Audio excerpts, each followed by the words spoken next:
우리 크리스찬들이 가장 바라는 것이 무엇입니까? 누구나 다 소원이 있어요. 가장 바라는 게 무엇입니까? 예수님의 재림입니다. 결국은 예수님의 재림. 정말 인생 후딱지나게 제가 이제 이번 7월 미국 나이로 73인데 믿어지지 않아요. 믿어지지. 우리 믿음의 선배들은 하늘에 이상한 구름이 떠도 저 구름 타고 주님 오시는 게 아닌가 하고 가슴이 설레었다 그래요. 얼마나 아름다워요. 성경은 예수께서 자기를 바라는 자들에게 두 번째 나타나시리라, 즉 두 번째 오실 것이다 말씀하고 있습니다. 우리 주님은 당신을 사모하는 그리고 기다리는 성도들을 위하여 반드시 재림하실 것입니다. 그런데 예수님은 언제 다시 오십니까? 예수께서 다시 오실 때 어떤 징조가 난다고 했습니까? 예수님이 다시 오시면 어떤 일이 일어납니까? 또 그리스도인들은 정말 들림을 받습니까? 그 외에도 종말에 대하여 수많은 질문이 있습니다. 성경 66권 중에서 대부분의 책이 주님의 재림 내지 종말에 대하여서 언급하고 있습니다. 그런데 그 중에서 이 마지막 때 주님의 재림을 가장 많이 다루고 있는 책은 역시 요한계시록입니다. 교회 역사를 살펴보면 그런데 계시록은 교회 안에서마저 핍박을 받았어요. 교회 안에서마저 거절을 당한 때도 있었습니다. 기독교 역사상에 주후 363년에 라오디게아 그 교회 회의에서는 계시록을 신약성경에서 빼버렸어요. 또 신교를 가능하게 했던 그 독일의 종교개혁자 마틴 루터도 계시록은 회개망치간 책임이가 성경에서 빼버려야 된다고 했어요. 참 마틴 루터 같은 분은 훌륭한 분입니다. 훌륭한 분이에요. 놀라운 신앙이에요. 계시록 빼야 된다고 했어요. 요즘 소위 자유주의 신학자들은 계시록의 예언들은 앞으로 일어날 사건이 아니다. 빼자는 얘기까지 못하지만 깡그리 부인하고 있습니다. 이처럼 계시록은 교회 안에서마저 정말 핍박을 받고 천대를 받았어요. 왜? 그것이 말세 성도들을 위한 책이니까 사단은 자연히 계시록이 무시당하기를 바라는 거예요. 믿어지지 않기를 바라는 거예요. 계시록은 상징적 표현으로 기록되어 있기 때문에 이해하기 힘든 책이 사실 그렇습니다. 그래서 잘못 해석하기도 합니다. 그러나 금방 말씀드린 대로 계시록은 말세의 성도들을 위하여 쓰여진 책이에요. 그러 종말의 성도들은 누구나 반드시 계시록을 읽고 또 알고 있어야 돼요. 우리를 위한 책인데 우리가 모르면 어떻게 해요? 근데 사실 어렵거든요. 어떤 목사님은 계시록에 한번 도전한다고 설교하다가 3장 지나고서 중단하고 말았어요. 4장 들어가니까 도대체 이런 주석 보면 이런 얘기하고 저런 주석 보면 저런 얘기하고 그냥 자기가 헷갈려가지고 중단하고 말았다고. 십몇 년 전에 바로 이 노스캐롤라이나 주에서 어느 교회 교인들이 재산을 다 팔아서 가방에 현찰을 담고서는 그 가방에 앉아서 산에서 주님의 재림을 며칠 기다린 적이 있었어요. 신문에 났어요. 그 사람들이 이단이 아니에요. 성경을 믿는 복음주의자들인데 그 목사님이 해석을 잘못해가지고 그들을 믿어가지고 집을 팔아가지고 재산 팔아가지고 현찰을 가지고 또 재미있죠. 현찰 가지고 천국에 가면 어디다 써먹어요. 네. 그런 신문 기사가 있었어요. 이단이 아니에요. 우리는 예수님의 재림에 대하여 얼마나 알고 있습니까? 지금 알고 있는 것이 성경적입니까? 이단들이 그리스도인들, 이 복음주의자들, 여러분과 같은 사람들에게 이단할 때, 접근할 때 제일 많이 사용하는 것이 종말. 왜? 우리가 모르고 있으니까 넘어가요. 나는 신천지에 넘어간다는 소리 난 이해가 안 돼. 이해가. 어떻게 그걸 믿고 따라가요? 근데 계시는 모르니까. 계시는 모르니까 넘어가는 거예요. 그래서 우리는 이 종말에 대해서, 이 시대에 대해서 잘 알아야 돼요. 그래, 이 시대를 알자라는 주제로 말씀을 나누려고 하는데, 사실은 우리 교회에서는 종말론 가지고 제가 1년을 설교했어요. 저도 배웠어요. 1년을 설교했어요. 뭐 부활절 주일이다, 크리스마스 주일이다, 그럴 때 말고, 이렇게 쉬운 2번 설교한 건 아니에요. 그만큼 양이 많아요. 자, 이번에 그런데 사실은 오늘 이번에 보니까 오늘 저녁, 내일 저녁, 모레 저녁 그건 설교하는 거예요. 1년 한 달에 3번 설교하는 거예요. 물론 많이. 그래서 여러분들이 될 수 있으면 끝까지 한번 참석해 보세요. 다 아는 말씀 못 드려도 성경의 은이라는 게 이렇게 황당무계한 얘기가 아니고 저렇게 풀려가는구나 하는 것을 깨닫게 되고, 오늘은 여기 파워포인트로 간단하게 보여주시면 다음 이틀 저녁은 여러분이 잘 기록할 수 있도록 좀 더 자세히 보여드리려고 하는 것입니다. 하긴 여러분 아세요? 어떤 분들은요, 저희 교회에서 부흥회 동안에는 휴가를 해요. 우린 수요일에 부흥회 시작할 때도 있고, 아니면 목요일에 부흥회 시작. 그러니까 저녁 집회만 하면 안 되겠으니까 휴가를 받아요. 그래도 집중해봐야 돼요. 한번 제가 캐나다 에드먼턴에 가서 장로교회에서 부흥회를 했는데, 사실은 금요일 저녁부터 시작해서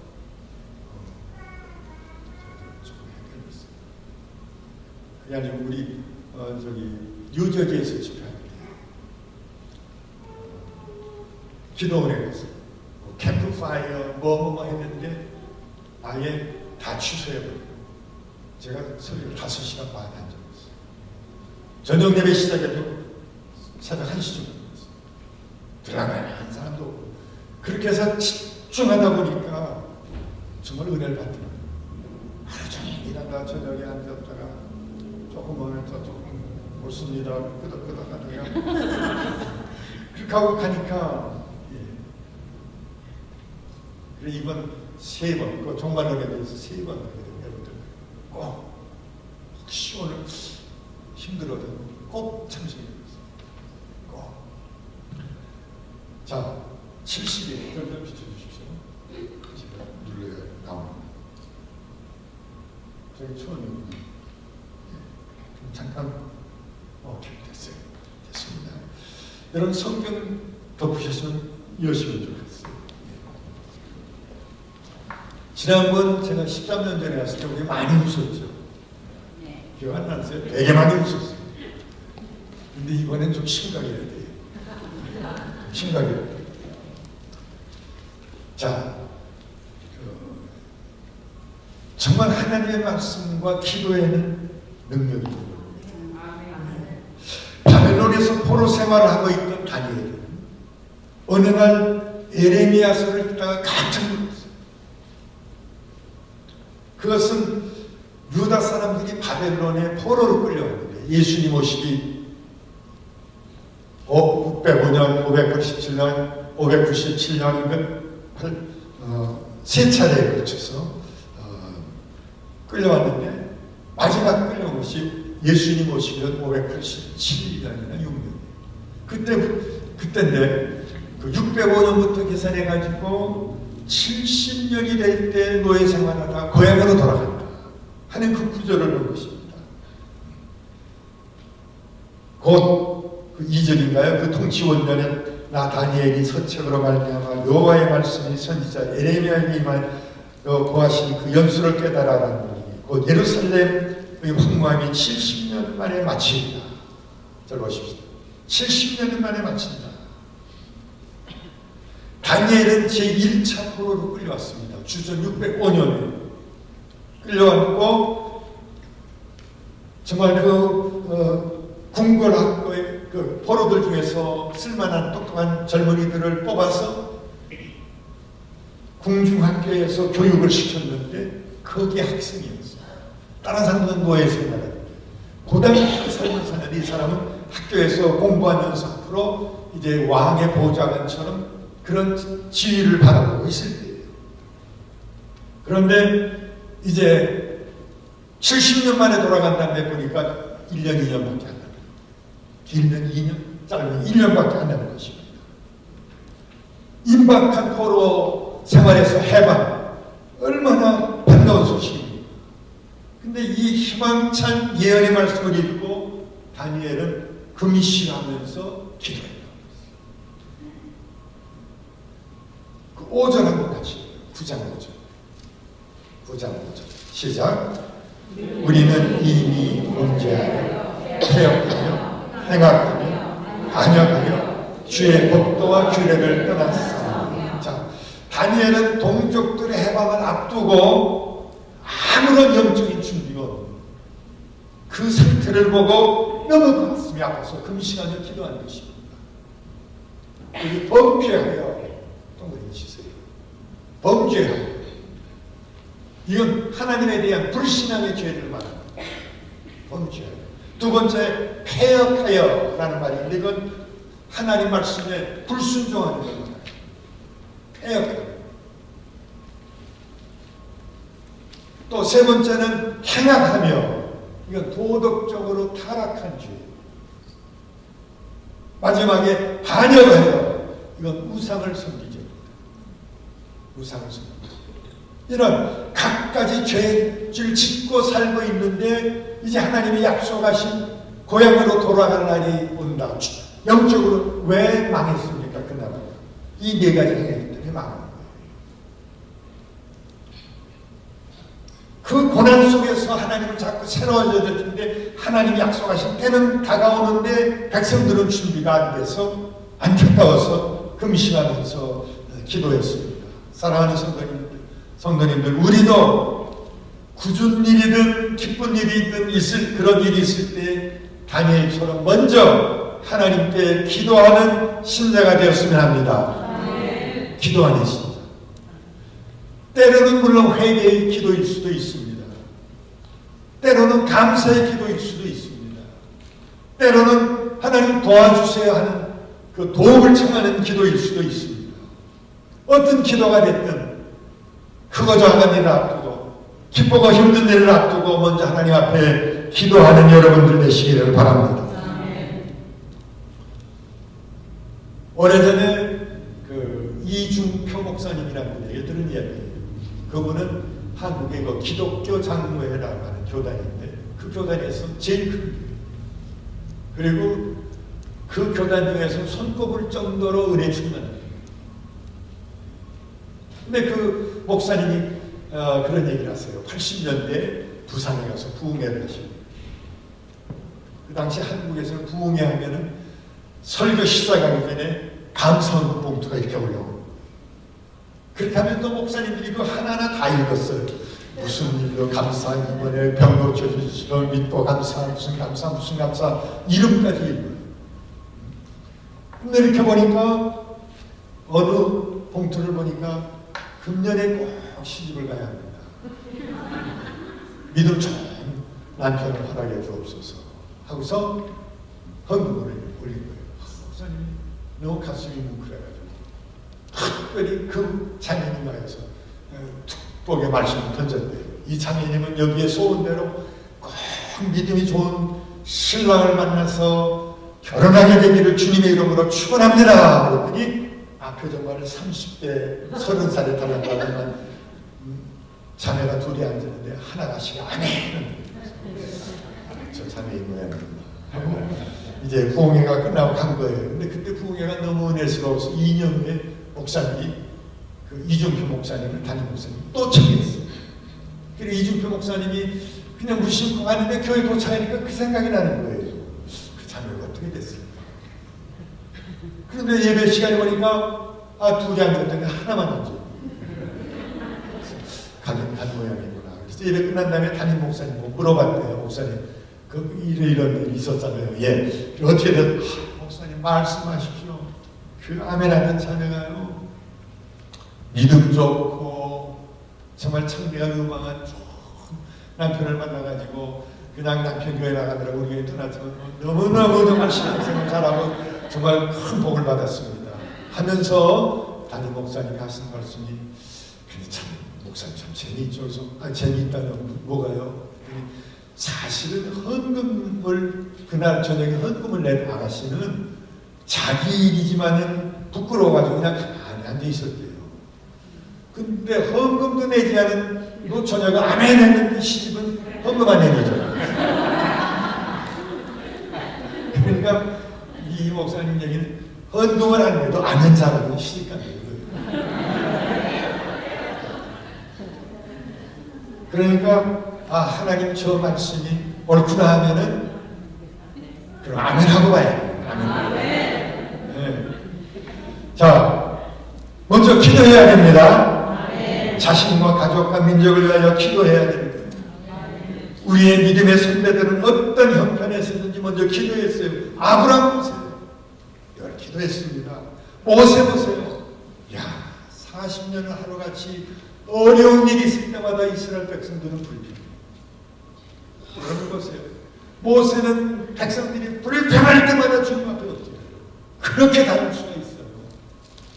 아니 어쩌면 40년 봤으면 마지막에는 그래도 좀 어려워도 좀 하나님 앞에 엎드리지. 백성들 끝까지 불평해요.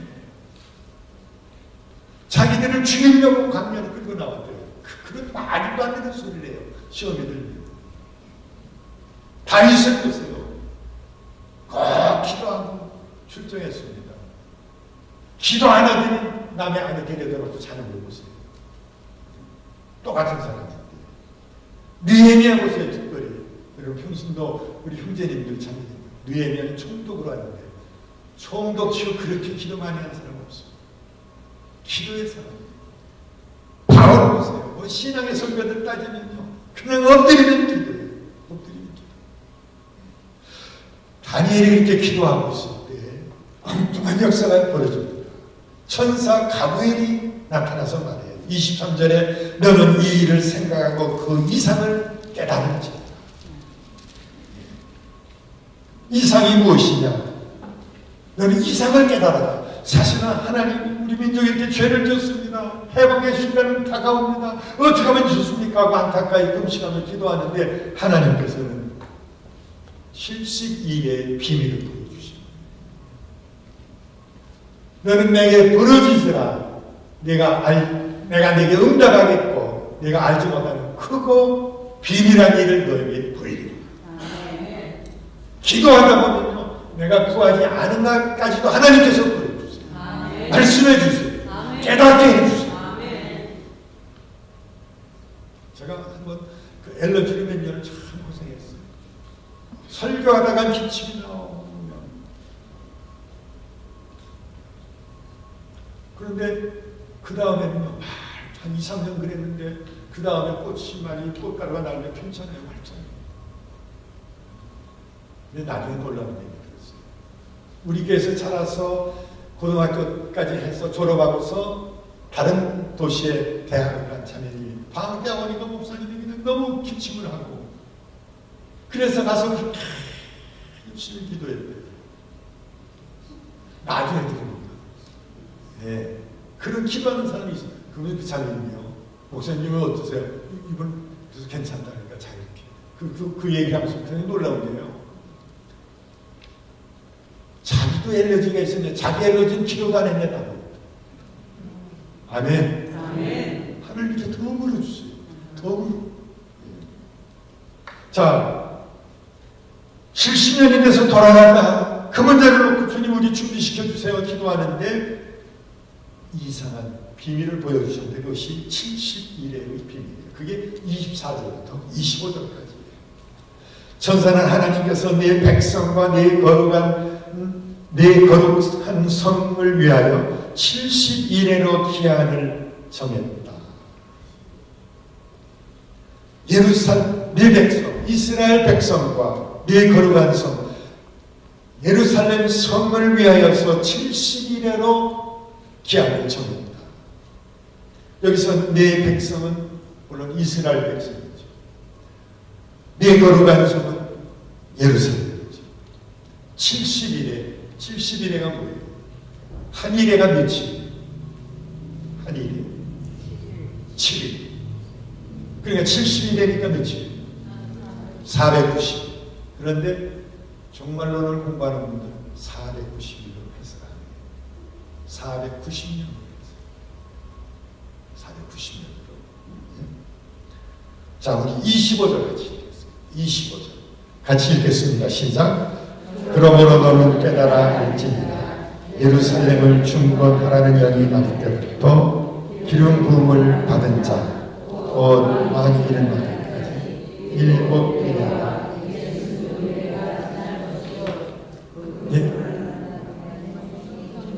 되어 거리와 해자가 이룰 것이다. 자, 여기서 우리의 눈을 끄는 것은 예루살렘을 중건하라는 영. 자, 보십시다. 다니엘이 지금 기도하고 있어요. 주전 아마 한 537년이나 36, 38년 그때쯤 기도하고 있는 거예요. 그런데 지금 돌아가는 고향으로 돌아가는 일 말고 다른 걸 보여주셨는데 이제 그 성, 예루살렘 성을 중건하라는 그런 연이 내릴 겁니다. 그렇게 내리고 여기 성을 중건, 재건하라는 영이 나를 거다. 그리고 그때부터 7일에와 62일에 그거를 계산하면 483일인데 아까 말씀드린 대로 days가 아니고 years, 해로 483년이 지나면 기름 부음 받은 자가 나타날 것이다. 자, 잠깐 역사적인 배경을 설명할게요. 페르시아 그 예루살렘 유다 나라를 멸망시킨 나라는 바벨론이에요. 강한 나라였습니다. 그런데 페르시아라는 나라가 등장하면서 그 바벨론을 전쟁을 몇 년 해서 이긴 게 아니고 하룻밤에 무너뜨리고 말았어요. 하룻밤에. 바벨론은 하룻밤에 무너지고 말았어요. 벽에 나타나 손이 나타나서 쓰죠. 지금 그것까지 나이 사람 넘어갑니다. 그러니까 하룻밤에 망한 거예요. 그리고서 페르시아의 왕 고레스, 영어로는 사이러스, 그 고레스 왕이 유다 포로들을 70년 만에 돌려버렸어요. 처음 가요. 그 다음에 이제 얘기가 언젠가 가서 너희들 또 예루살렘, 근데 처음에 갈 때는 예루살렘 성전을 재건하라고 돌려버린 거예요. 그런데 계산해 보니까 457년에 이제 그 에스라의 인도 아래 유대인들이 돌아갔는데 그때는 성벽을 바벨론이 다 망가뜨렸던 성벽을 재건하라는 거예요. 그런데 에스라는 가서 율법학사예요. 일을 조금밖에 못했어요. 그래서 약 10몇 년 후에 느헤미야가 가서 느헤미야가 기도하면서 예루살렘 성벽을 완공을 하는 것이 기록되어 있습니다.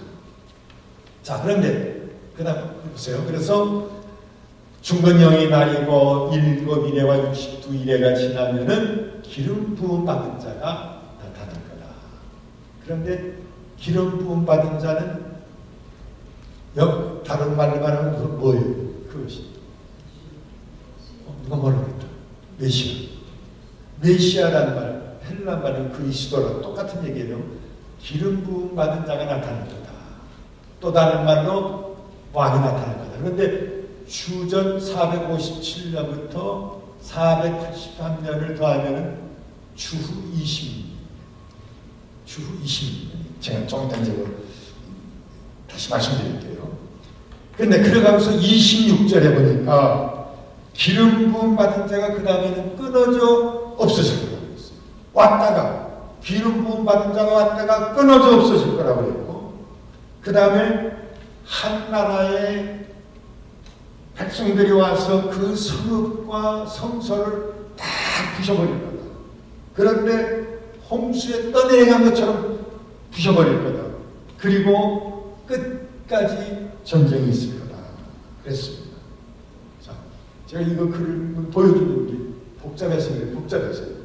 자, 다니엘 9장 25절에 7일에와 62일에 금방 말씀드린 게 483년이에요. 그러면 주 26년이 이때 기름 부음 받은 자가 나타납니다.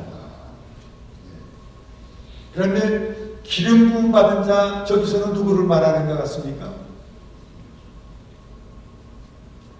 몰라요? 예, 기름 부음 받은 자는 예수님을 말하는 거예요. 성경 예언에 예수가 올 거다 이런 예언은 없어요. 그래서 믿음이 없는 사람들은 깨닫습니다. 자, 예수님이 나타날 거다.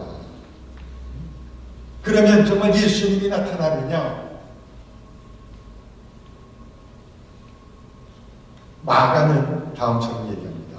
예수님께서 침례받은 것에 대해서 물에서 올라오실새 새 하늘이 갈라짐과 성령이 비둘기같이 저에게 내려오신 것을 보았다고 했습니다. 그러니까 예수님께서 요단강에서 침례를 받으시고 올라오신 것이 바로 기름 부음을 받은 거예요. 메시아로 활동하는 거예요. 메시아로 활동하는 거예요. 자, 그런데 보십시다.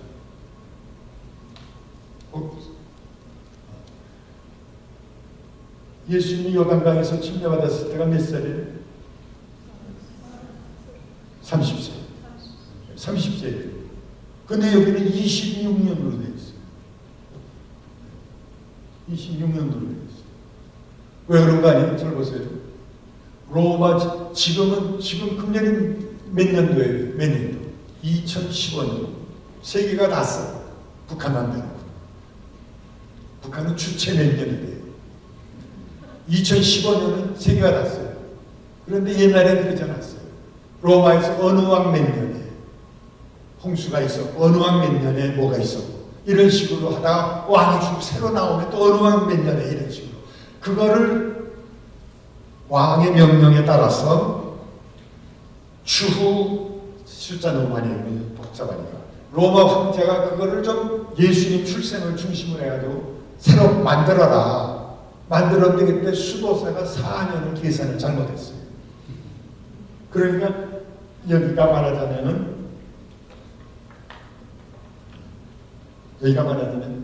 그게 안 틀렸더라면 이게 30이었어요. 30. 그리고 성령 예언이 그 계산 잘못된 것까지 꼬집어내요. 자, 그렇게 됐는데 그 다음에는 이제 기름 부음 받은 자가 끊어져 없어질 거라고 했어요. 그건 뭘 얘기하는 것 같아요?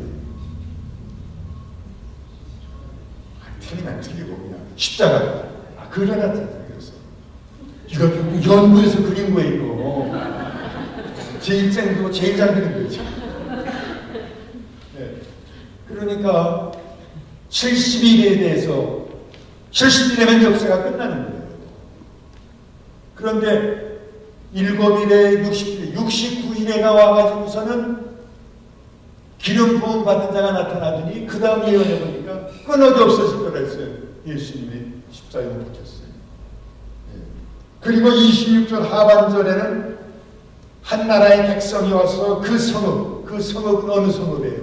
한양, 예루살렘, 그 성서 걸어간 곳은 어디예요? 예루살렘 성전. 그러니까 이런 일이 생기기 그러니까 500여 년 전에 다니엘을 통해서 보여주시는 거예요. 어느 지점에 가서 성을 중건하는 영이 나뉠 거다. 그리고 7일에와 69일에가 지난 다음에 기름 부음 받은 자가 갑자기 올 거다. 그러더니 그 사람이 그만 끊어져 없어져 버리고 외국 군대가 쳐들어와서 예루살렘 성을 때려부시고 성전을 다 망가뜨리는데 마치 홍수에 떠내려간 것처럼 해버릴 거다. 저희 어머니가 저 어렸을 때 그러더라고요. 야, 너 물은 불보다 무섭다. 불은 타면은 집터라도 남지만은 홍수가 나서 쓸어가면은 집터까지 떠내려갈 수도 있다. 그렇듯이 로마 군인들이 쳐들어왔을 때 완전히 멸망시켰어요. 그 다음에 끝까지 전쟁이 있을 거라고 했어요. 70년에 그 1970년 끝까지 이제 다 망가졌다고 무너졌다고 했어요. 네. 그렇게 다 망가질 거다 하고 약 500여 년 전에 보여주시고, 그리고 끝까지 전쟁이 있을 거다. 끝까지 전쟁이 있을 거다. 여러분들 마사다라고 얘기 들어보시죠? 이스라엘 땅 가보신 분 있어요? 성지순례? 저 한 분 계십니다. 혹시 마사다 올라가 보셨어요? 그거 못 가보셨어요? 그 문간이 예루살렘에서 버티다 1000여 명의 군인과 가족들을 데리고서 그 마사다라고 하는 사해가 이렇게 내려다 보이는 높은 산악지대가 있어요. 거기에 원래 그 헤롯 왕이 여름에 피서지를 만들어요. 거기 올라가서 3년을 버티다가 마지막에 계곡에 올라갈 수가 없어요. 가파른 길로 올라가면 예수님은 돌을 굴리는지 하면 로마군이 다 두고 해서 그 성 바깥에다가 약 제 생각에 글쎄 한 500m 이상을 흙을 싸가지고 성하고 같은 수준으로 해서 넘어 들어오게 했는데 그 전날 그래서 그 로마 군대가 그날 아침에 들어갔어요. 한 명 저항하지 않고 조용히 보니까 1000여 명이 집단 자살을 받았어요. 로마 군에 잡혀서 고생하다가 노예로 풀려가기보다는 죽지 않아요. 그런데 두 여자가 애 하나 데리고 어떻게 살아남았어요.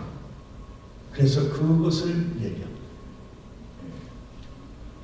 지금도 이스라엘 사람들은 누구든지 태어난 다음에 거기까지 데리고 올라가요. 우리 조상이 이렇게 싸웠대요. 그래서 예루살렘 성벽 다 무너졌죠. 여러분 예루살렘에 가면도 높은 벽 밑에서 유대인들이 뭐 통곡의 벽이라고 그러죠. 그거 하나 다 예루살렘 성전 헤롯 대왕이 46년 들여서 지어놨던 것 다 부셔버렸죠. 그뿐입니까? 예수님 뭐라고 그러셨어요? 돌 하나 돌 위에 남지 않고 다 무너지리라 했는데 예루살렘 성벽을 로마 군인들이 다 무너뜨렸어요. 그것도 얘기하다 보면 또 기억해요.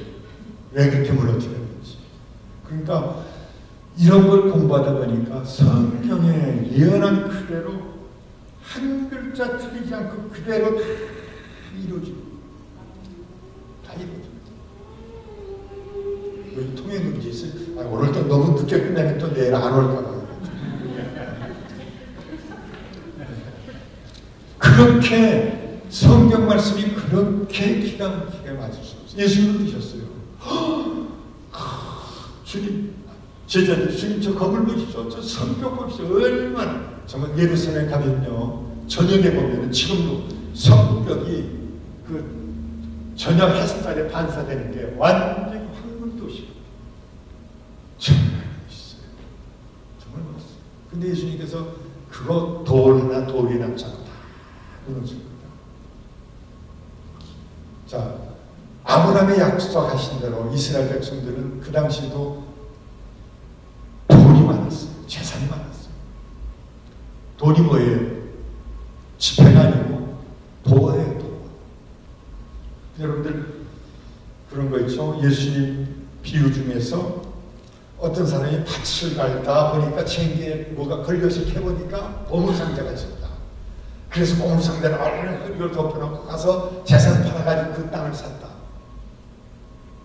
우리 읽어본 것 같아요? 누가 밭에다 보물상자를 둬요? 그런 이유가 말이 나 돼요? 근데 사실이겠죠. 우리나라 보세요. 중국이 세지면 중국이 일본으로 가려고 하다가 그냥 우리나라 와서 줘봤지. 일본이 세지면 또 중국으로 올라가다가 또 깔아앉는 게지. 우린 100만 년 동안요. 맨날 중국과 일본 틈에서 그렇게 고생했어요. 이스라엘이 그래요. 지금 현재 이라크, 이란, 터키 그쪽이 세력이 세지면 저 애굽, 이집트에 참 나이가에 그 뭐가 많았거든요. 그거 가지러 하는데 어디로 통과하는 거 아니? 이스라엘로 통과해요. 이스라엘 가면 남북으로 뚫린 길이 딱 세 밖에 없어요. 해안 쪽에 하나, 산악지대를 연결시키고 노단계로 통과. 딱 세 개밖에 없어요, 길이. 그러니까 북쪽에서 세지면 당하고 남쪽에서 세지면 올라가서 들여받고 맨날 그렇게 재산을 많이. 그러니까 쳐들어온다면 도망을 가야 되는 텐데 지금처럼 트래블러 리체, 이 캐시 리체까지 가서 스위스 뱅크에 바꾸는 게 아니고 금은 보화를 바리바리 싣고 가야 되니 그 무금을 싣고 가다가 강도 만나서 빼앗기니까 어떻게 해요? 가서 묻어놓고 피난 갔다 와가지고 꺼냈다. 그런데 그렇게 묻었던 사람이 피난 갔다가 그만 병으로 죽었어. 아무도 몰라. 몇백 년 지난 다음에 파철가가 털컥 걸리니까 그게 있는 거예요. 이해가 돼요? 성경에 쓸데없는 소리 한 게 아니에요. 알고 보면 다 있었던 일이에요. 그런데 로마 군들이 예루살렘 들어올 때 어떻게 들어가니 유대인들이 금은보화가 많아가지고 성벽 어떤 돌 들으면 거의 제 키만 그런 틈 사이에, 그런 바위 틈 사이에, 성벽 사이에 금은보화를 감췄다 해서 이 사람들이 예루살렘 쳐들어왔을 때요, 지렛대로 성벽을 다 들쳤어요. 돌 하나 돌이 남지 않게. 기가 막히게 성경의 예언대로 성취됩니다. 예언대로 성취돼요. 다니엘서 예언만이 아니라 성경의 모든 예언과 약속은 반드시 성취됩니다.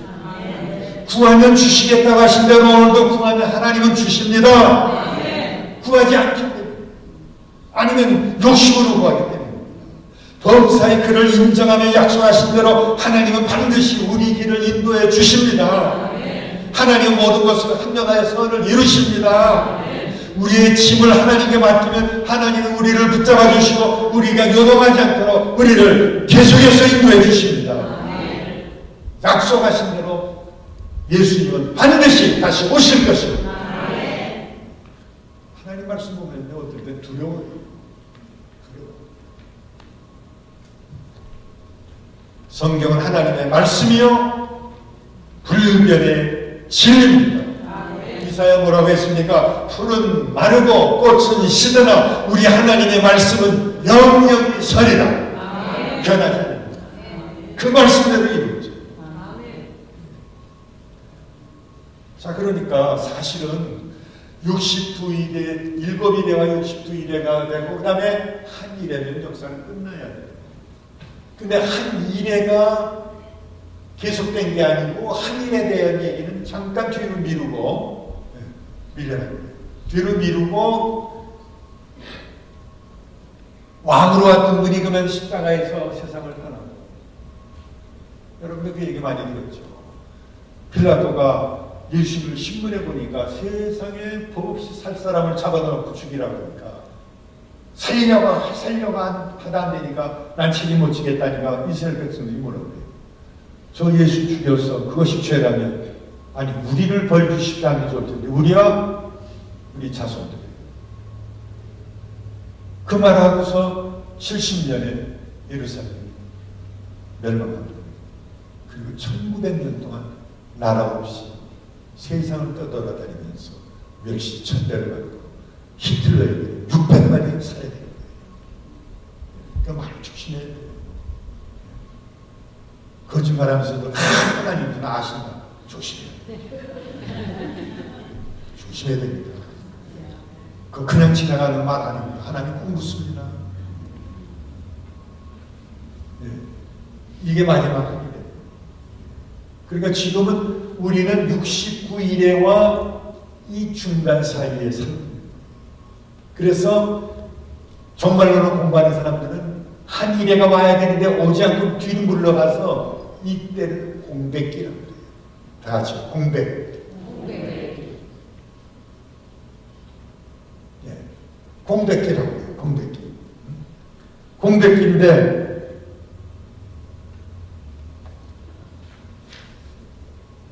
이 공백기는 또 묘합니다. 이 공백기 동안에 이스라엘 백성들은 하나님의 아들을 십자가에 못 박는 하나님을 거절한 벌을 받습니다. 벌을 받은 거예요. 그게 1900년. 그런데 이것이 그러니까 공백기가 이스라엘 백성들에게는 형벌의 기간이에요. 그런데 이방인들에게는 구원의 기간이에요. 여러 가지 하나님의 섭리는 이스라엘 백성들은 하나님을 거절하고 하나님의 아들을 십자가에 박아서 그 벌을 받는 거예요. 여러분들 노스 캐롤라이나 인구가 몇이에요? 스테이트 파퓰레이션. 그것도 모르고 사는 거예요. 그 모른다고 가라고 안 하니까. 600만이 몇 년 만에 살해된다는 건요. 천문학적인 숫자. 형벌의 기간이었어요. 그런데 똑같은 시기인데 이방인들에게는 하나님의 아들 예수 그리스도를 믿고 구원을 받는 구원의 시간. 아멘. 구원의 시간.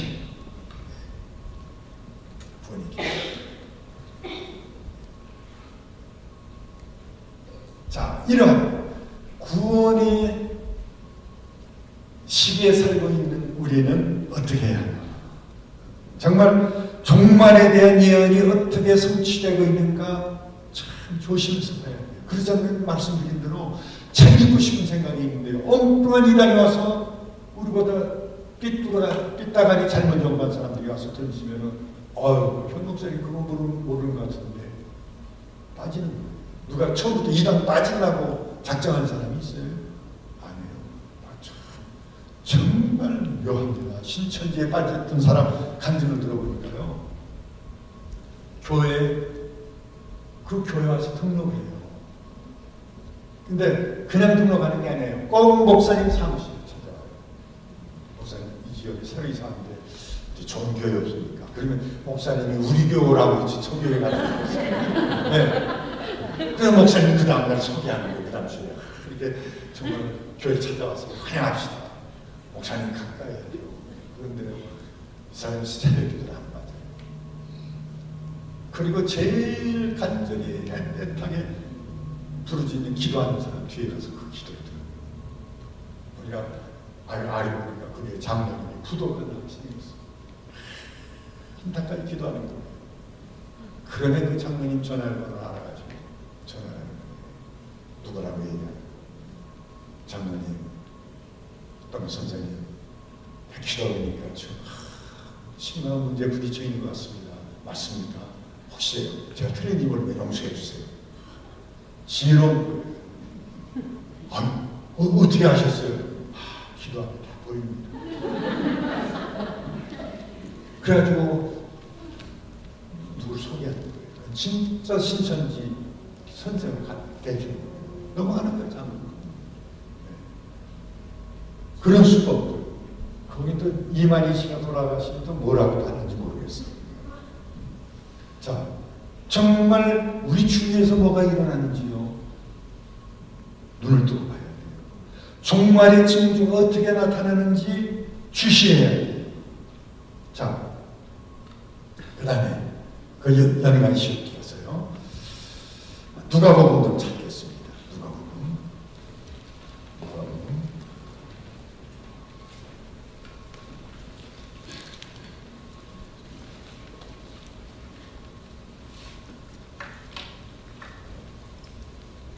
21장 31절입니다. 누가복음 21장 31절.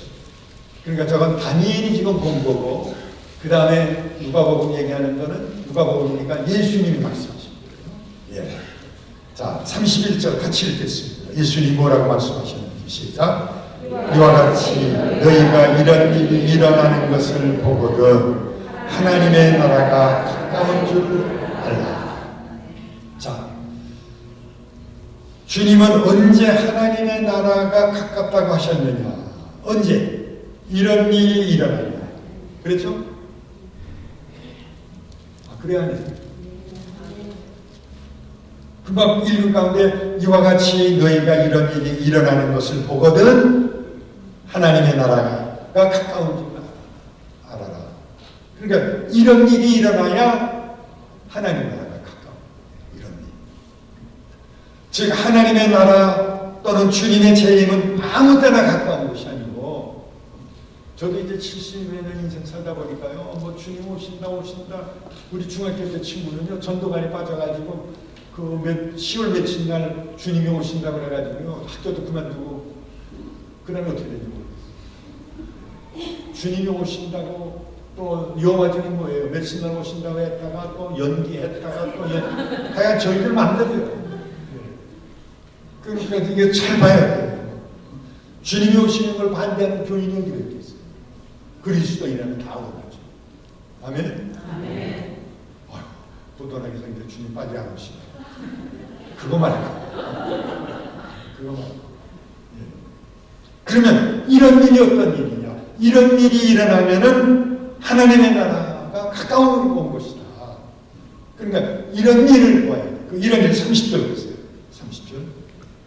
무화과 나무 모든 나무에 싹이 나면 여름이 가까운 줄을 자연히 안다고 하셨어요. 저를 보십시오. 이스라엘은 무화과 나무와 다른 나무들이 싹이 막 푸릇푸릇 해지면은 여름이 가까워요. 여름이 가까워요. 자연이 그래요. 자연 환경이. 그거를 이제, 그러면서 예수님이 29절에서는 이것은 비유라고 했어요. 실제로 무화과나무와 죽었던 나무 같은 나무들이 다 잎이 돋아나면 여름이 가까이 온 건데, 자, 이건 비유로 내가 사용하는 얘기다. 그 말이죠. 그러니까 무화과나무와 모두나무가 싹이 나면은 여름이 가까운 줄을 알아라. 이건 비유라고 했어요. 사실대로 그걸 비유로 말씀합니다. 잘 깨달아야 돼요. 자, 무화과나무는 뭘 뜻하는가?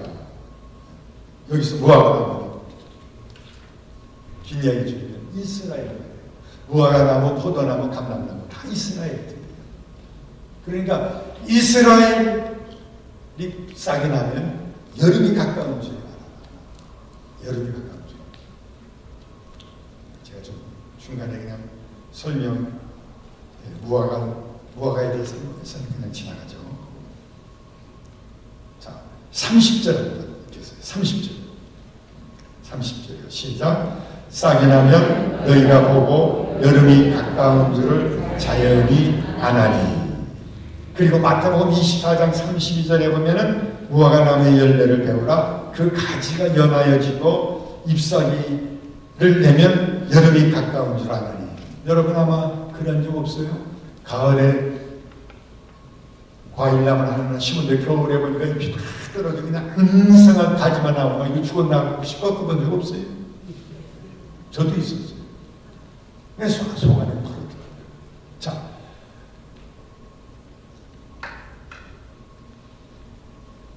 봄이 되면은 먼저 그 앙상했던 죽은 나무 가지와 떴던 그 가지가 연하여진다. 연하여진다. 금방 말씀드렸지만 예수님이 이것은 이해라고 했어요. 그러면 아까 말씀드린 대로 이스라엘, 무화과 나무 이스라엘 들었는데 이스라엘은 70년의 나라가 망했어요. 그래 나라 없이 종으로 풀려가고 노예로 잡혀가고 전장에 죽고 도망가고 전 세계로 이스라엘 백성들이 흩어졌습니다. 마치 인류 역사의 겨울을 만난 무화과 나무처럼 죽은 나무처럼 되어버렸어요. 근데 가지가 연하여지고 만일 다시 죽은 줄 알았던 그 나무에 싹이 난다면 독립이에요. 근데 먼저 가지가 연하여지고 그랬어요. 나라도 없이 다 흩어져 살고 있는데 1917년 영국이 이스라엘 땅을 그 팔레스타인을 터키로부터 전쟁도 하지 않고 찾았어요. 어떻게 된가니? 1917년에 그 당시엔 비행기가 막 나왔을 때 하여간 그 비행기 하나를 타고 영국 공군이 예루살렘 상공을 빙빙 돌았거든요. 그런데 거기에 살던 이 터키 군인들은 비행기는 B자도 들어본 적이 없어요. 갑자기 집체 같은 독수리가 나타나가지고 왱 하고 보니까 하늘이 저주를 내리는 줄 알고 다 도망가 버렸어요.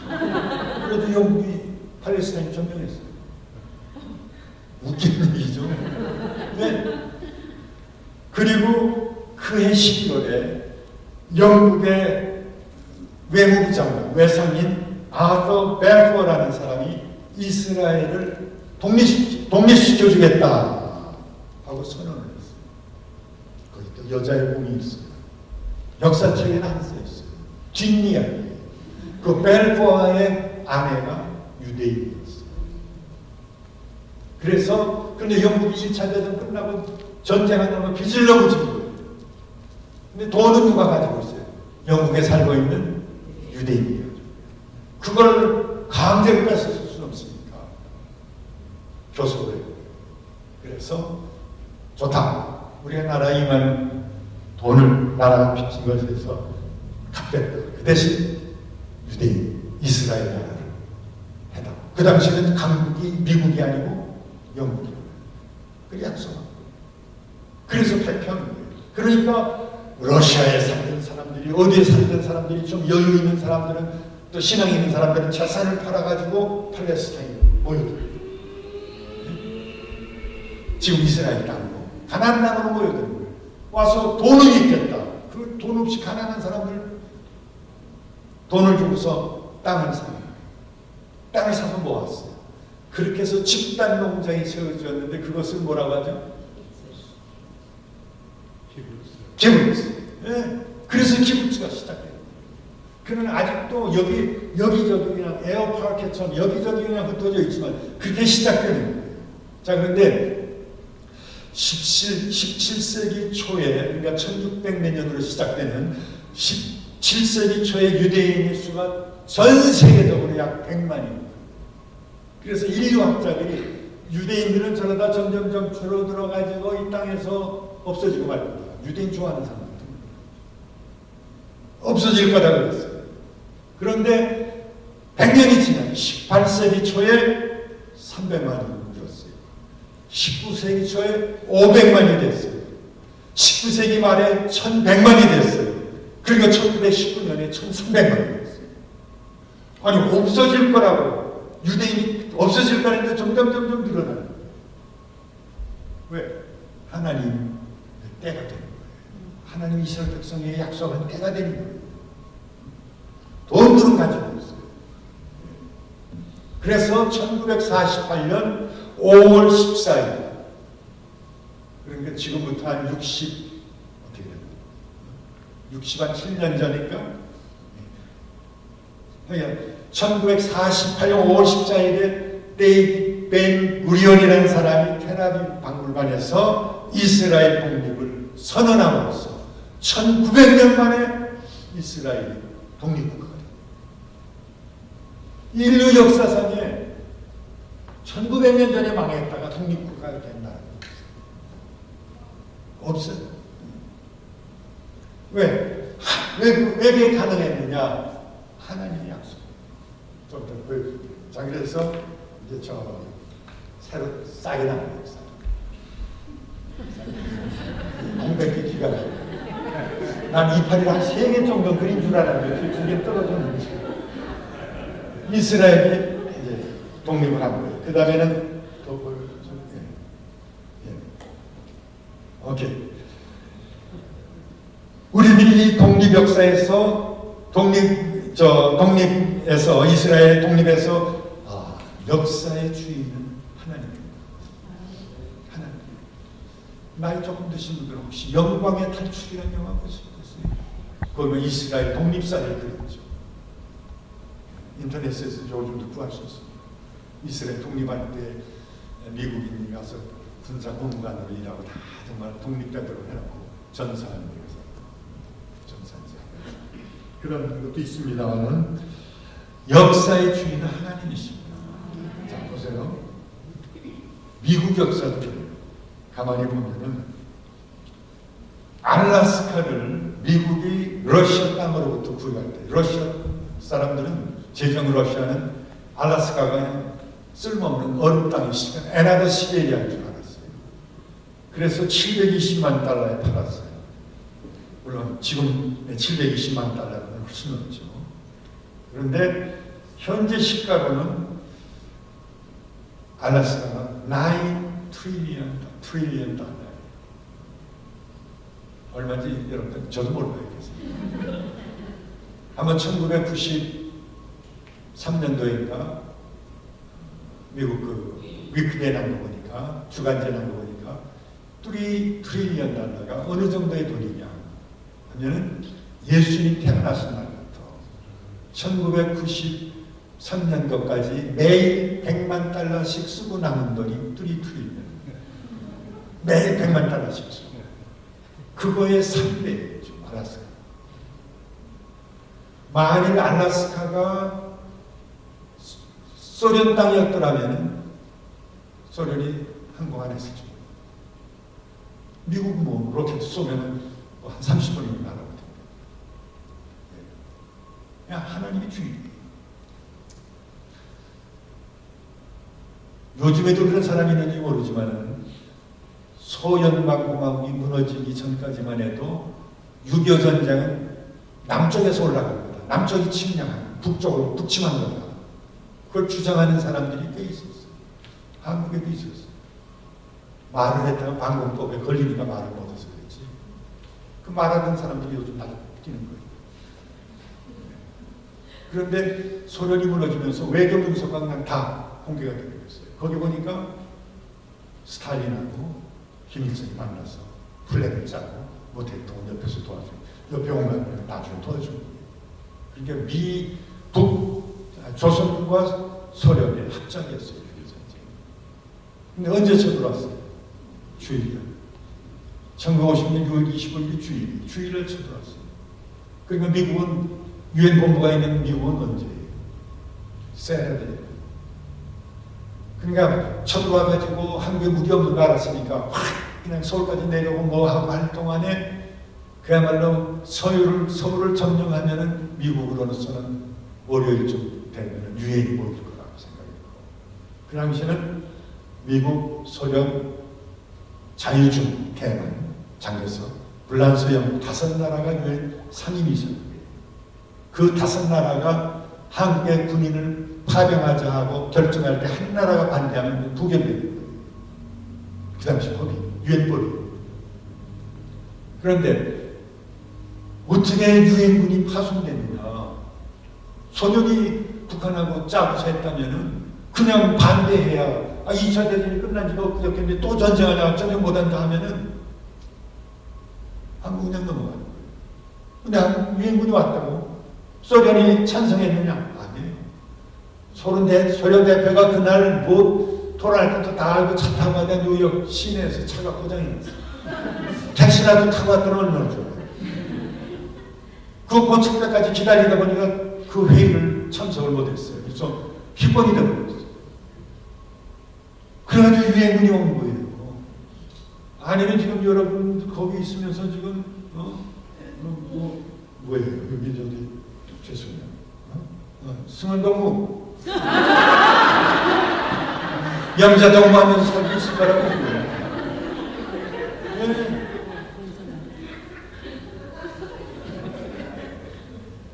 하나님께서 마지막 때 선교의 나라를 쓰시려고 왜 그 사람이 있어요? 왜 택시를 안 타고 왔는지 모르겠어요.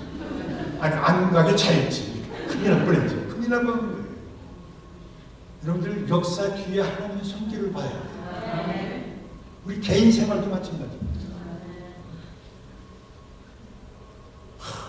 눈이 뼈죠. 어떻게 하다 저걸 만나가지고 평생 고생하는 삐인 게 아니에요. 하나님의 섭리 가운데 만나고 남편 생각하고 감사하세요. 자기 주제도 파악해야지.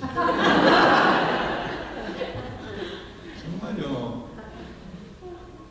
참 세계 여행해 보세요. 정말 미국만한 데 없어요. 미국은 문제도 많지만 미국만한 데 없어요. 이번에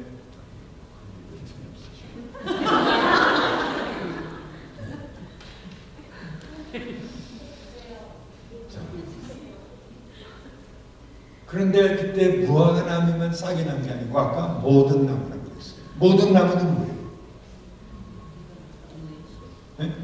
모든 나무는 얘기해요. 역사 다른 약속일까? 다른 약속일까? 보세요. 이스라엘 나라의 독립 1948년 이 독립을 전후로 해가지고 1945년에 독립한 나라가 첫째 어느 나라죠?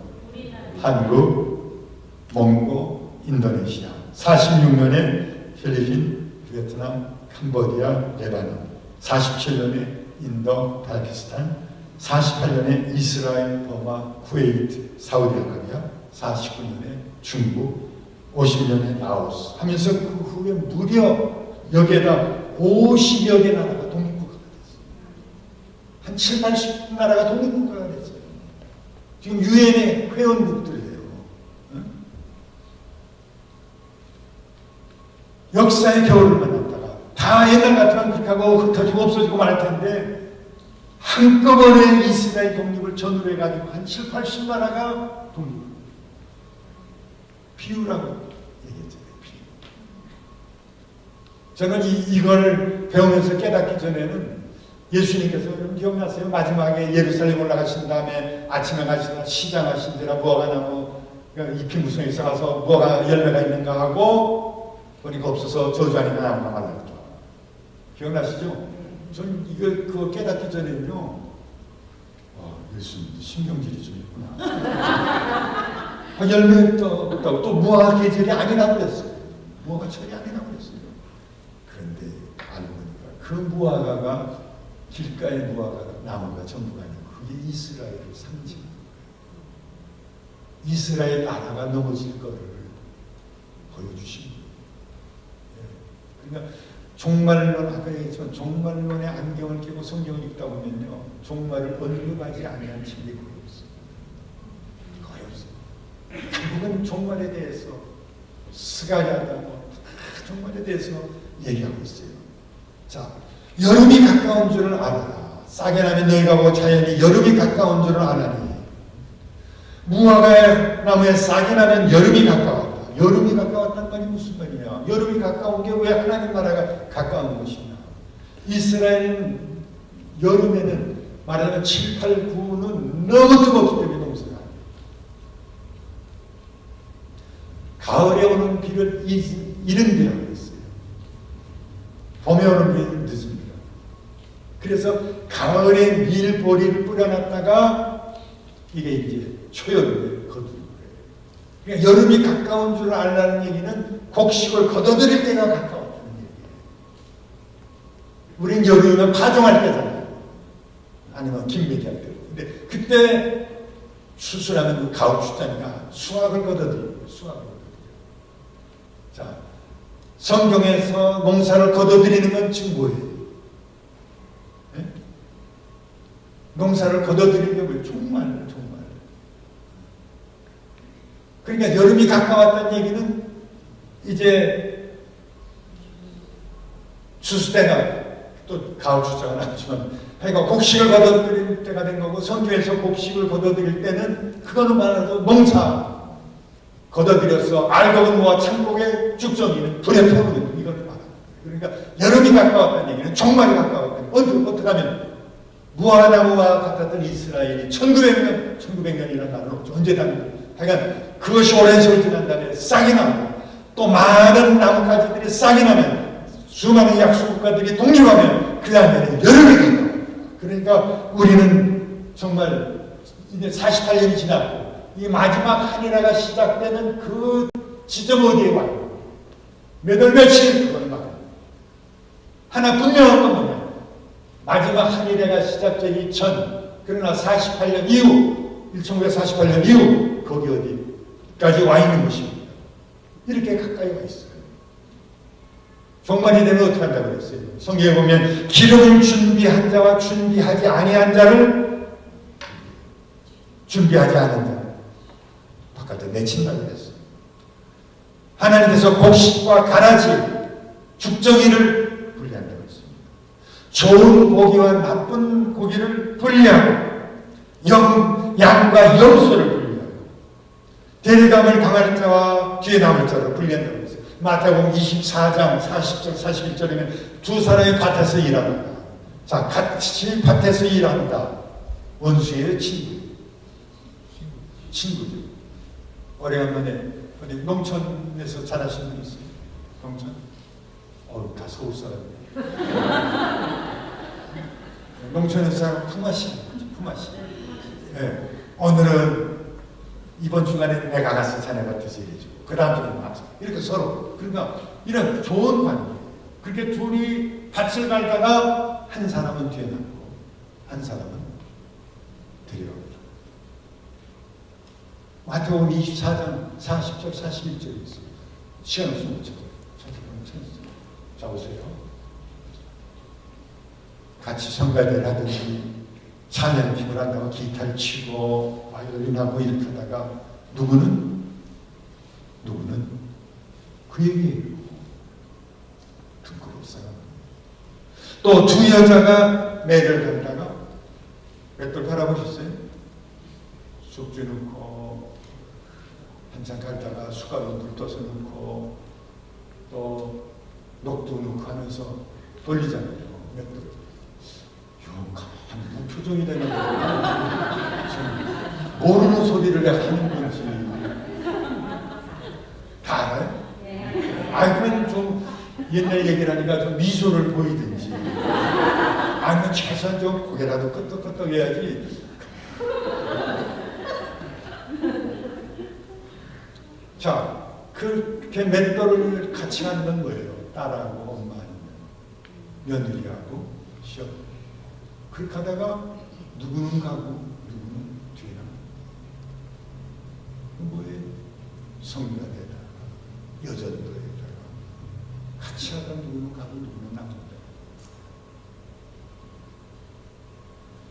그동안 성경의 예언이 다 적중한 걸 보면 이거 이대로 될 거예요. 그거는요. 그런데 구약일보나 신약일보나 진짜 베개는 언제나 소수입니다.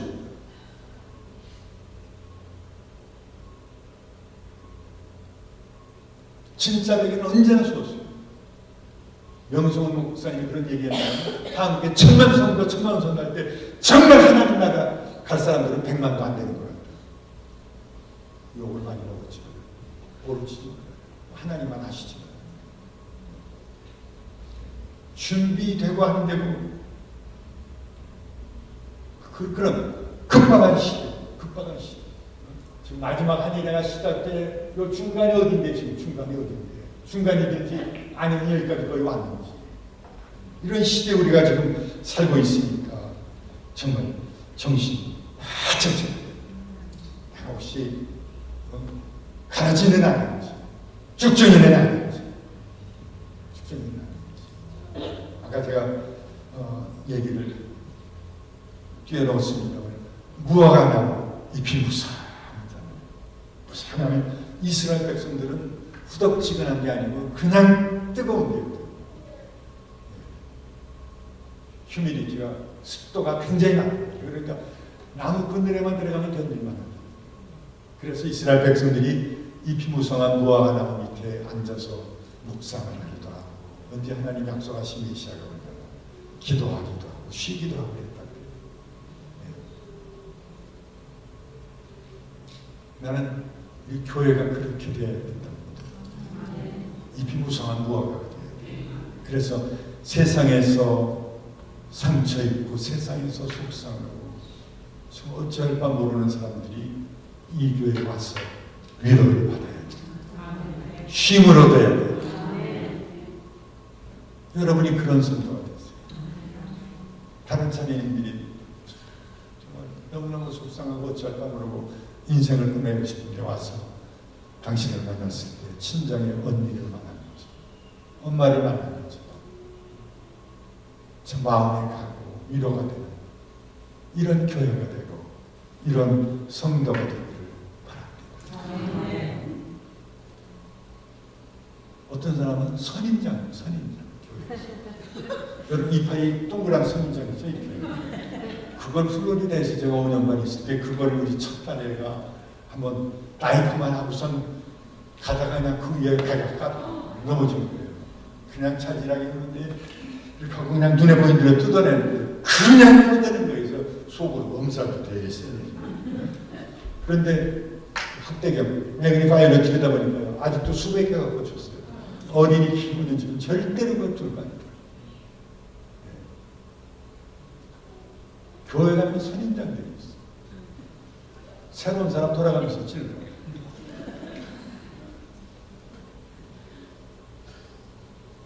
이 교회는 없길 바랍니다. 아멘 좀 크게 합시다. 없길 바랍니다. 그렇지. 교회 나가라고 할 수도 없고 정말 그렇지. 어떤 사람은 그러죠. 묵은 닭이라고 그러죠. 묵은 닭에다가 새로 갖다 놓으면요. 그냥 돌아가면서 쪼고 그냥 놔두지가 않아요. 또 알은 제일 적게 나요. 모이는 제일 많이 잡수시. 젊은 날에 그런 일이 있어요. 목사님께서 묵은 닭을 잡아라 해서 줘야 먹어요. 교회에서 식사 시간에 닭고기를 한 옛날에 닭고기를 60년대 통닭은 최고 대접인데 통닭을 안 해드렸나 왜 그러는지 묵은 닭이 교회에서 이렇게 해가지고 이거 내 거에 하면서 그죠. 예. 자. 그런데 이제 이렇게 나라가 1948년에 1900년 만에 여기 70년 여기서 망하고 1900년 만에 나라가 이제 독립합니다.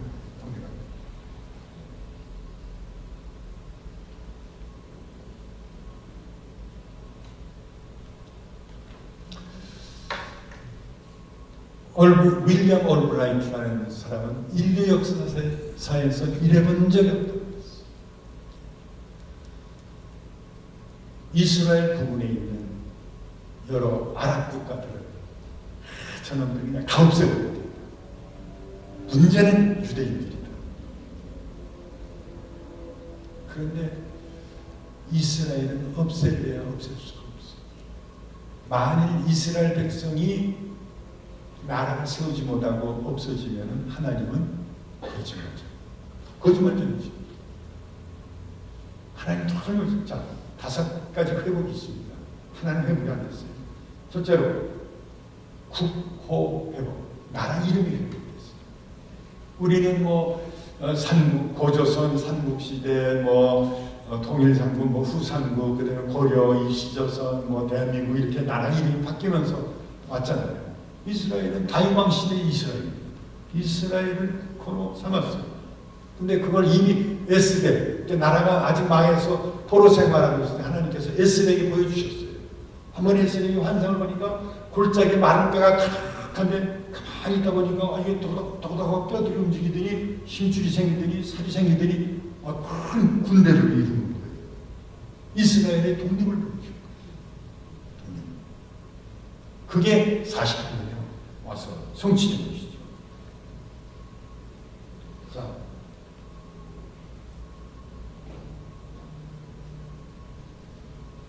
그래서 아까 말씀드렸지만은 1873년에 그 조상의 땅으로 이스라엘 백성들이 모여들기 시작해요. 그 다음에 영국 외상이 나라를 해방시키겠다고 그러고, 그 다음에 1929년에 약 16만 명이 모여들었습니다. 47년에 64만 명이 이주했고, 그래서 이제 이스라엘 나라를 선포합니다. 그때 다르게 하나 우리는 이 나라를 이스라엘이라고 한다. 옛날 나라 회복이니까. 두 번째로 성토 회복입니다. 성토 회복. 거룩한 땅 회복. 거룩한 땅 회복. 벨포 수상이 이스라엘 나라를 독립시켜준다 한 다음에 그 챔벌린 수상이 이스라엘 유대인들 대표들을 모아놓고 얘기했어요. 자, 당신네 나라 세우는 거 우리가 도와주겠다. 그런데 팔레스타인은 저기 가면 유대인들이 아랍 사람들이 거기 너무 많이 살아. 그러니까 우간다로 가든지 중국으로 가든지 아르헨티나로 가든지. 그래서 유대인 대표자들이 모여가지고 연구했는데 그 당시 헤즐이라고 하는 분이 총대표예요. 헤즐이 얘기했어요. 아르헨티나는 너무 멀고 하나님의 약속의 땅에서 중국은 우리가 가본 적도 없고 그건 안 되겠고 차라리 아프리카에 있는 지중해만 건너면 이스라엘 우간다의 나라를 세운다고 그걸 결정하자. 그래서 내일 결정하게 되어 있어요. 그 밤에 헤즐이 그만 세상을 떠나갔어요. 급사한 거예요. 급사. 아프다 할 중에 급사했어요. 하나님은 너희 조상의 땅에 고토에 이제 보세요. 나 주여 여호와가 말하노라. 에스겔 28장 25절에 내가 열방에 흩어있는 여러 나라에 흩어있는 이스라엘 족속을 모으고 그들로 인하여 열국의 목전에서 내 거룩함을 나타낼 때 그들이 고토, 옛 땅, 조상의 땅, 곧 내 종 야곱에게 준 땅에 거하리라. 내가 너희들을 흩어져 있는 데서 모아서 다시 옛날 가나안 땅으로 데려다 놓겠다. 하나님의 약속. 또 에스겔 37장 21절에도 똑같은 약속이에요. 그런데 무슨 우간다예요? 구약성경에 우간다는 안 나와요. 그 하나님께서 네가 수고는 많이 했지만 할 일 다 했으니까 너 이제 고마워노라.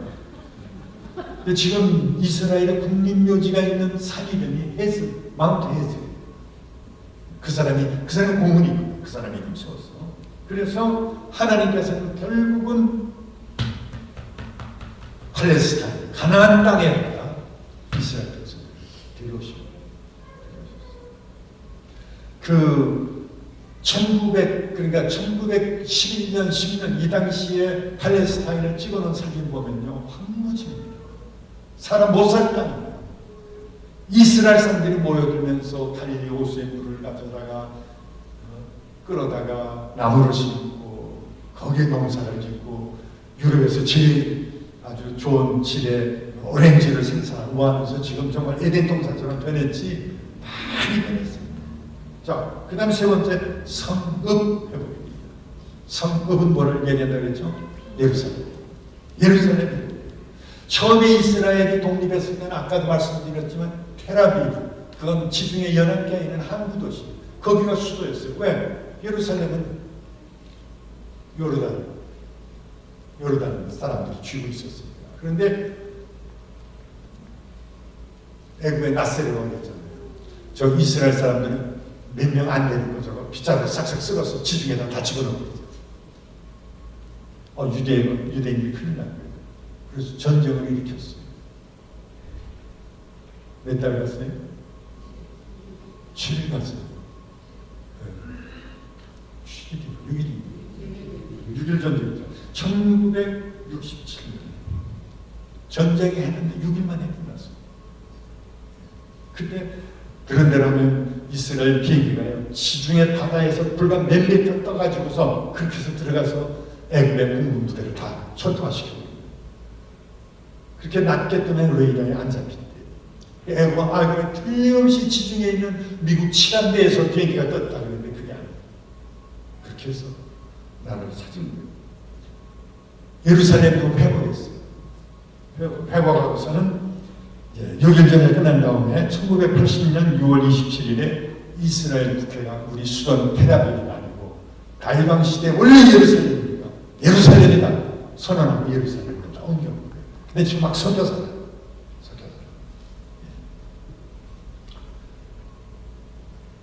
그러니까 국호 회복, 국토 회복, 그 다음에 성읍 회복, 그는 네 번째 성민 회복. 전 세계에 흩어져 있다 보니까 유대인들 중에서 피부 색깔이 여러 가지 다 피가 섞여가지고 그래도 자기들은 유대인이야. 그래서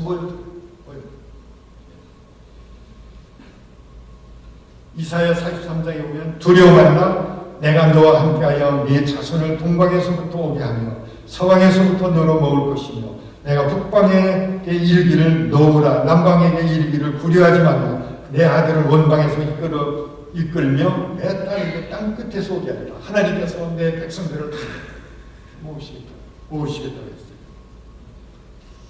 1993년에 저희 교인들 한 20여 명이 성지순례를 갔어요. 미국 각지에서는 한인들하고 만나가지고 한 200명 되더라고요. 되는데 정말 우리 민족이 부족하고 정말 너무너무 부족한 게 많아요. 우리 민족. 그런데도 참 또 정말 멋있는 게 있어요. 성지순례 갔으니 제트랙에다가 시간이 바뀌었으니 또 낮에는 하루 종일 끌려다니면서 구경하느라 얼마나 피곤해요. 근데 이스라엘 땅 성지순례 가서도 새벽 기도하는 종자는 한국 사람들이 있어요. 거기 가서도 새벽 기도하는 거예요. 새벽 기도. 야, 갈릴리 호숫가에 새벽이니까 호수가 안 보이죠. 정말 새벽에 일어나서 새벽 기도 드리기로 하는 곳으로 걸어갔는데 갑자기 정말 I felt a strong presence of Holy Spirit, of the Holy Spirit. 그러면서 제 마음속에 야, 내가 왔구나, 잘했다 하는 그런 마음에 음성이 있어요. 정말 여러분 꼭 한번 추천하고 싶어요. 서울 한두 번 못 가고 별의별 우리 그렇게 그룹으로 갔으니까 끝나면 우리 한 20여 명이 둘러앉아서 그냥 느낀 걸 다 토론하고 기도하고 그런 시간을 가질 수가 있었어요. 그런데 점심 먹으러 가면은 이스라엘 땅에 이스라엘에 와서 공부하는 유학생 집에 가는 거예요. 그 사람들은 우리한테 점심 서브하고 학자금을 좀 버는 거예요. 그런데 소위 조선 배추김치가 있어요. 깜짝 놀랐어요. 한국서 배가 오면은 다 비행기가 왔나 어떻게 된 거죠? 아니 이게 우리가 조선 배추라고 하는 건데 이걸 어디서 구했을까? 예루살렘 길거리라 하면 있다는 거예요. 아니 유대인들이 조선 배추를 먹으면 무슨 얘기냐고 그랬더니 중앙아시아, 그러니까 무슨 뭐 카자흐스탄, 뭐 우즈베키스탄, 스탄 하는 나라들, 그 나라의 유대인들이 살다가 그때 그 당시 그게 소련 땅이거든요. 유대인들이 살다가 소련박군이 망하면서 그 전에는 한 사람이 이민 가려면 10만 달러 얼마씩 소련이 돈을 뜯었어요. 나라가 망하니까 그냥 밀려 나왔다고. 그래 유대인들이 그냥 몇천 명이나 몰려들은 거예요. 몇만 명인지도 몰라요. 그런데 이 사람들이 중앙아시아에서 사는 동안에 고려족들, 그리고 우리 한국 사람인데 거기 가서 사는 사람들 고려족이라고 했어요. 고려족들하고 친하면서 뭘 먹는 걸 배웠어요. 김치 먹는 걸 배운 정도가 아니고 김치에는 인이 박혔어. 그래서 유대인들이 거기서 유대인들 김치 담아 먹으라고 배추를 길러가지고 예루살렘 길에서 팔고 있는 거예요. 거리에서, 시장에서. 그전에는 양배추만 사다가 켈기만 사다가 해먹겠는데 우리 한국 사람들 보니까 오늘 보니까 배추인데 웬 떡이냐고 사다가 김치 담아 먹다 알아보니까 유대인들이 먹었어요. 그래서 제가 그 얘기를 듣다가 유대인들의 코쇼 피클이 김치한테 졌구나. 졌습니다.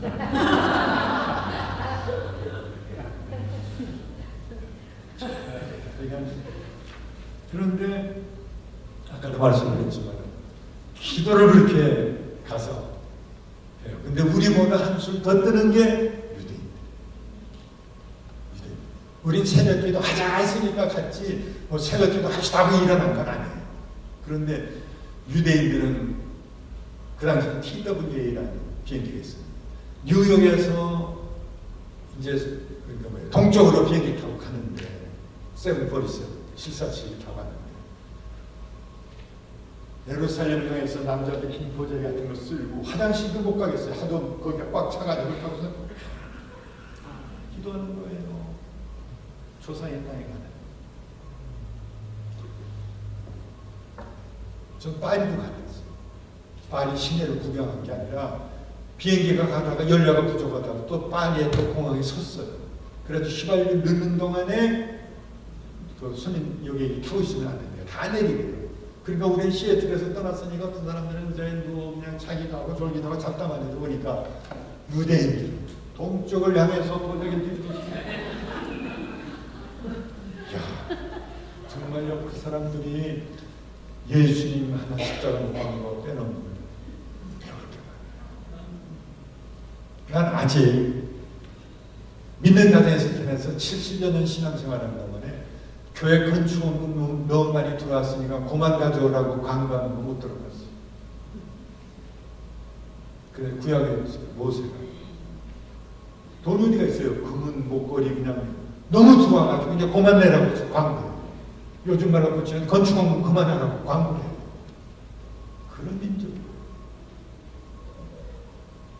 정말 우리의 그 기도의 열정이 식어지지 않길 바라요. 식어지지 않길 바라요. 여러분들 자녀들 위해서요. 남편들 위해서. 아유, 우리 남편은 믿기 틀렸어요. 그러지 말고 기도해요. 아니 마지막 때인데 나만 가면 어떡해. 같이 가는 거죠. 사랑하는 남편, 사랑하는 자식들, 이웃 끌고 같이 가는 거죠. 같이 가는 거죠. 자, 세 가지로 제가 요약하겠습니다. 성경의 모든 약속 내지 예언은 반드시 이루어진다. 반드시. 이 말씀에 굳게 쓰면요 격이 일어날 수 없습니다. 이게 흔들리니까. 이게 흔들립니다. 하나님은 아브라함하고 약속 지켰어요? 안 지키셨어요? 지켰어요. 아브라함이 못 지켰죠. 사라가 하갈의 청각에 들어가란다고 또 못 이기는 척하고 엉금엉금 겨들어가요. 하나님이 약속 지켰다고요. 하나님은 다윗과 약속 지키셨어요. 베들레헴의 목동에게 안수하시더니 이스라엘이 왕이 되더라고요. 하나님은 유다 백성들이 포로로 끌려갔으나 귀환할 것이라고 예언하셨고 그대로 성취하셨어요. 메시아가 수많은 사람을 대신하여 고난을 당할 것 예언하시고 그대로 성취하셨어요. 마찬가지로 약속하신 대로 주님은 반드시 다시 오십니다. 아니 그렇게 안 오십 그야말로 50년, 100년이 늦어진다고 해요. 100년간 인생 맞춰야 돼요. 어떠세요? 지금 이대로 하나님 앞에 설 자신 있어요? 둘째로 역사의 주인은 우리 하나님이라는 사실 마음에 꼭 새겨야 됩니다. 모세가 궁중에 있던 미디안 광야에 있던 하나님은 모세의 환경을 지배하셨습니다. 하나님은 환경을 통해서 모세를 준비시켰어요. 어렵고 힘들다고 내 생각대로 계획대로 안 된다고 좌절하지 마세요. 나는 강훈련을 받고 있다. 강훈련을 받아야 하나님의 특수부대가 됩니다. 골리앗이 다윗을 만났을 때나 사울에게 쫓길 때 하나님은 그의 환경을 지켜요. 그래서 그를 준비시키신 거예요. 바울이 예루살렘에서 교육받을 때나 아직 기독교 반대하는 사람이었죠. 교회를 핍박을 받을 때에도 하나님은 그의 환경을 지배하셨습니다. 환경 두려워하지 마세요. 우리는 환경을 지배하시는 하나님을 아버지로 모시고 있습니다. 한 가지 더 어려운 환경에서 우리는 계획하고 땀을 흘려야 합니다.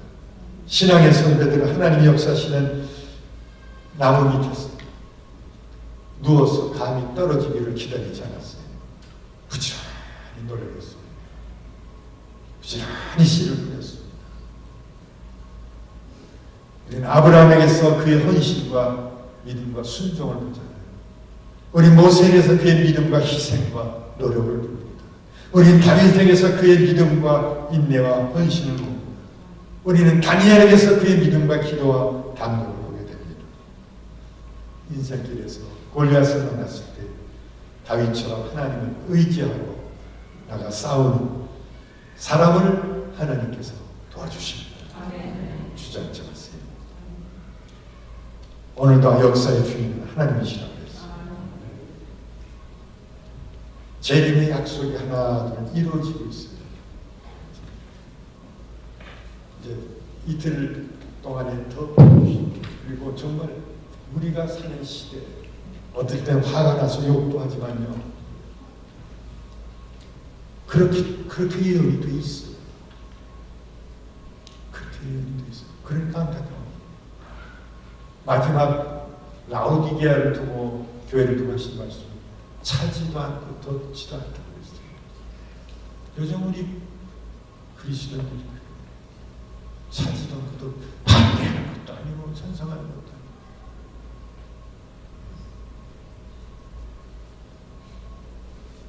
일곱 교회 중에서 라오디게아 교회, 오늘의 교회는 라오디게아 교회. 왜 그런지 이제 주일날 저녁에 보여줄 거예요. 칭찬이 없는 교회. 하나님에게 책망을 들은 교회도 칭찬은 있었어요. 그러니까 라오디게아 교회는 칭찬이 없어요. 그런 시대에 우리가 살고 있어요. 이렇게 주님께서 임자볼 때 너희는 믿음을 보게 돼요. 그런 신자들은 어떻게 해요? 나는 그래도 믿는다고 섬긴다고 했는데 내가 너를 알지 못한 거라고 어떡해. 그래서 여러분 부탁을 그냥 이틀 전에부터 꼭 참고 참석하자. 한번 그래서 한번 이 시대를 보고 인생 평생 70평생 80평생을 가난하게 살아도 마지막에 주님으로부터 착하고 충성된 종아 그 사람이 성공자예요. 자가용 비행기를 타고 다 지옥 가면 무슨 소용이 있어요? 응? 네? 무슨 소용이 있어요?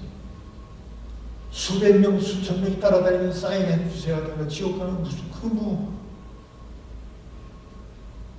하나님 내가 이보세요 사인을 얼마나 많이 받았는데 주님께서 그거 크레딧 주실 것 같아요. 그래서 한 이틀 더 저녁에 참석하면서 또 다른 분들도 저희가 시대를 좀 알아야겠다. 성경에 비추어서 하나님께서 은혜 받는 귀한 기회가 되기를 바랍니다.